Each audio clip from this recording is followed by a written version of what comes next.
Hello, I'm Rick Edwards. Now, I'm sure you've already worked out from the 90% cloud cover that I'm in sunny Los Angeles, specifically Orange County, even more specifically Sunset Beach. Now, when you think of the OC, normally dredges up memories of Seth and Raya's beautiful friendship, Sandy's eyebrows, and of course Marissa and Jim Robinson's untimely deaths. But it's also home to the stars, even some of our stars. For example, the young lady sitting next to me. She's part of one of the most successful girl bands of all time. She's got a funny accent and a fiancé who weighs 250 pounds, which I'm assured is a lot.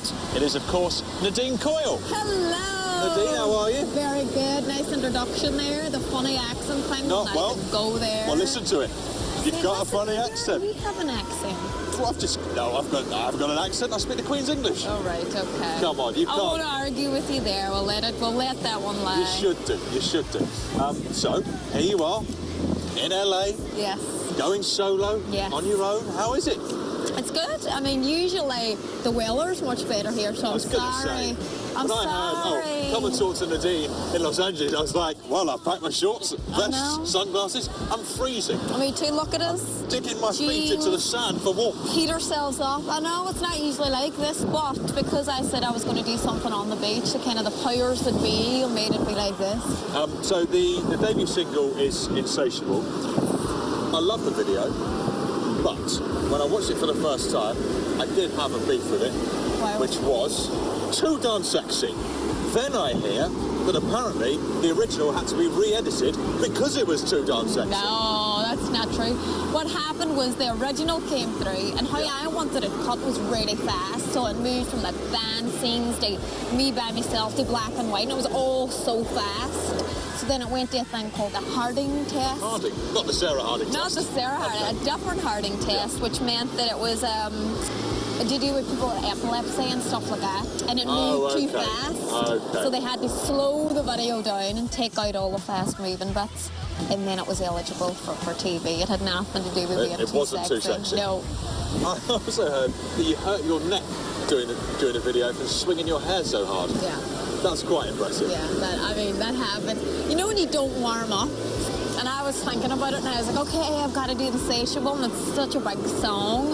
And I was like, all right, I need to be really powerful, and I need to, like, swing my head, and I need to do this and do that.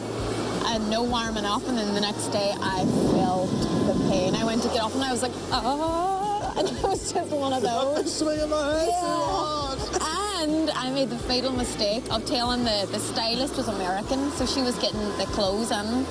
And she said, what shoe size are you? And I told her my shoe size in British sizes, not thinking that the sizes change when you're in America. So the shoes were 2 sizes too small. The next day it was pretty painful. I was walking like,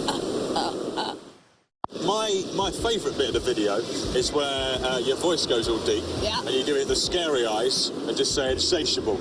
Insatiable. Please tell me that was done without any effects. No, that was done with effects. I know.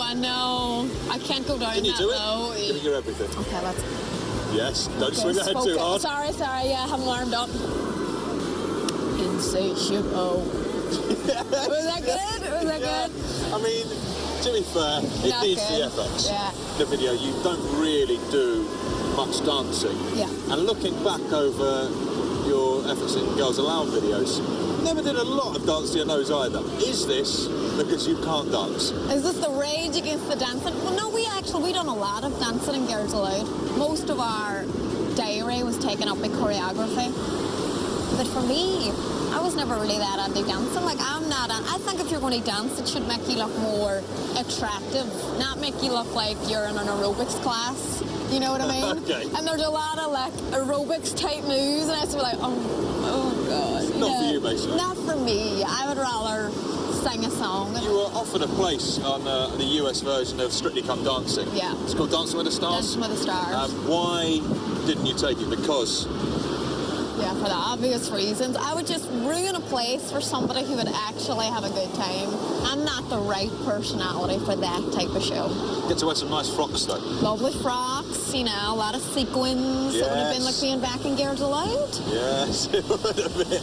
Who's your favourite dancer in the charts at the moment? Who's someone you look at and think, well, they make it look easy? Yeah, Jason Derulo. Yes. Seen how good is he? Yes. Just movement just flows through him. He should be dancing. I'd like to watch him dance any chance I can. He's able to incorporate singing and dancing and make it look natural and not look overdone. Let's have a little look at Derulo dancing. Yes, please. Stay tuned, 'cause I've got a whole lot more to ask Nadine, like 6 cards worth even. Why did you move to LA? My family moved out here. So I first moved from Ireland to London whenever I was doing all the band stuff. Yeah. And then my family had moved out here in the process of that and started opening a bar restaurant. So then when it came to going home then became LA, because that's where my mommy and daddy were, and you kind of go to where your family is. Of course, it's a homey instance. It's like, yeah, that's what it was. So then that's why kind of LA and kind of more down the Orange County area became but felt like home as well. When you moved here, was there not an Irish bar? Is that why you had to open one? Yeah, there wasn't a bar. And none of us had, you know, my daddy was a businessman and my mommy was a housewife and my sister was young, I was a singer, my other sister was doing her thing. So none of us have any experience in opening bars. So it was a whole... You're Irish though, so I mean, you know, drinking you can sort of... Say you're going very stereotype there, very stereotype. Listen, I'm not stereotyping, I'm just saying the Irish as a people, yes, all right, okay. Lovely people, I've heard don't that. mind a drink. I've heard that once or twice before. Can you pour a good pint though? No. If needs to be? No. Can't even do that? I can't even do that. I don't do anything in there, literally. Really? I don't go behind the bar. I'll use the office Lazy. sometimes. I don't know what I'm doing. Are you picking up any Americanisms? Is your accent fading? I don't think it's fading to America. Like, there's certain words that Americans just don't understand that we would say. Like, we would say, are you putting the rubbish out? And we all know what that is. Whereas rubbish is like, what are you talking about? You get that look of pure just confusion. We're very hard on each other, the whole family. Anytime somebody says anything American, it's like a whole eruption of laughing. Look at you, look at you. Stick to your guns. Really stick to your guns. And I have this rule that I'll still explain myself to you, I'll repeat myself 3 times, and if you don't get it after that, then there's really no need for you or I to be talking, because it's just going to be like that all night long. Yeah. There's been reports in the paper you're planning on spending £1 million on a rundown hotel. I heard that too. And? I don't know where that came from. I have no idea. But my accountant did say that had been in the paper, and he called me to tell me. Yeah. He said, what is this all about? He said, I'm having people call me all day long to try and invest in this hotel that you got for £1 million. I was like, there is no hotel. I don't know.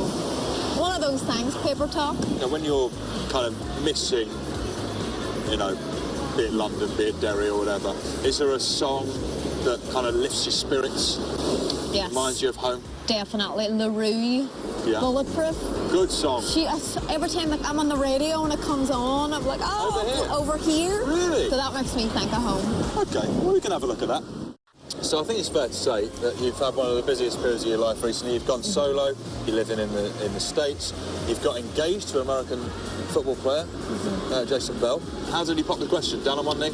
Down on one knee, down on 2 knees, actually. Down on 2 knees? Down on 2 knees. Controversial? Was that the American way? Yeah, I don't know. I mean, I think it was just his way, because it was such a shock. I mean, I'm still getting used to the fact that I'm engaged.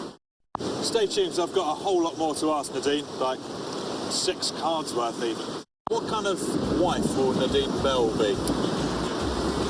Nadine Coyle - Bell. Nadine Coyle Bell? Which is better, Coyle Bell or Bell Coyle? I don't know. I tried to get home. I was like, would you take, because my daddy has no sons. Yeah. So I think I was like, you know, Daddy, I'll keep my name and I'll do, you know, that thing for you.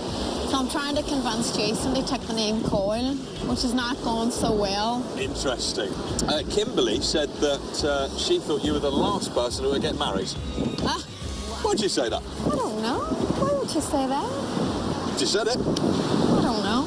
I mean, I was with my first boyfriend for 5 years, and then I was with another guy for 2 years, and Jason's my third boyfriend. In marriage and stuff like that was never something that really I get too excited about. I wasn't one of those girls that were like, what's my wedding day going to be like? Or it was kind of just much more of a natural kind of thing. So if you could pick any romantic song, what would you go for? Oh, I better Take That. Yes. You know, the greatest day of my life. Yes. When it starts off all slow and the piano and Gary Barlow comes in, it's just really one of those songs you have to turn up on the radio. So I'll go for that. Let's turn it up on the TV. Let's turn Even it up. better, it's good to see it. Yes. What is it about Girls Aloud that's allowed them to have a fantastic, successful career for 8 years where others have tried and failed? We were early enough in the whole craze of reality pop stars that we could focus on being an actual band, and it wasn't the instant, do the program, get the single out, see where it charts, everybody make our money, and then let's go and pick somebody else next year. I think we got really lucky that we had a label and we had people there that wanted to actually make this work as a career band, not just as a one single kind of wonder. There's a few reality show people who are doing very well out of it again now. So you sort of Alexander Burke's, JLS's. Who's your favourite reality show product other than Girls Aloud? I love Leona Lewis. Yeah. I mean, I